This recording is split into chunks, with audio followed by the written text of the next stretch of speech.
ஓணம் சദ്യயால ரொம்பவே இம்பார்ட்டண்ட்டான புளிശ്ശേരിயோட ரெசிபி பார்த்துடலாமா? ரொம்ப ஈஸியாக செஞ்சிடலாங்க. டேஸ்ட் வேறு லெவலில் இருக்கும். கண்டிப்பாக நீங்களும் ட்ரை பண்ணி பாருங்கள். இது செய்கிறதுக்கு மிக்சர் ஜாரில் சின்ன வெங்காயம், பச்சை மிளகாய், பூண்டு, சீரகம், மஞ்சள் தூள், தேங்காய், தண்ணி இதெல்லாம் சேர்த்துட்டு நல்லா பேஸ்ட்டாக அரைச்சி எடுத்து கடாயில் சேர்த்துக்கோங்க. இது 1/4 லிட்டர் தயிருக்கு நான் கொடுத்துருக்கிற மெஷர்மெண்ட். இந்த மெஷர்மெண்ட்டில் பண்ணிக்கோங்க. இப்போ நல்லா கொதிக்க விட்டு பச்சை வாசம் போனதுமே தயிரை மிக்சர் ஜாரில் சேர்த்து நல்லா பிளெண்ட் பண்ணி சேர்த்துட்டு ஸ்டவ் ஆஃப் பண்ணிவிட்டு தேவையான அளவு உப்பு சேர்த்து நல்லா மிக்ஸ் பண்ணி விட்டுக்கோங்க.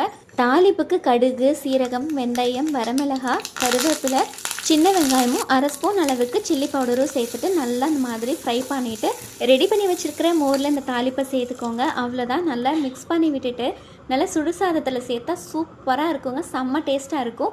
இது புளிശ്ശേരി மோர் கறின்னு சொல்லுவாங்க. ஓணம் சദ്യயால இது ரொம்பவே சாட்டிஸ்ஃபைடான ஒரு ரெசிபின்னு சொல்லலாங்க.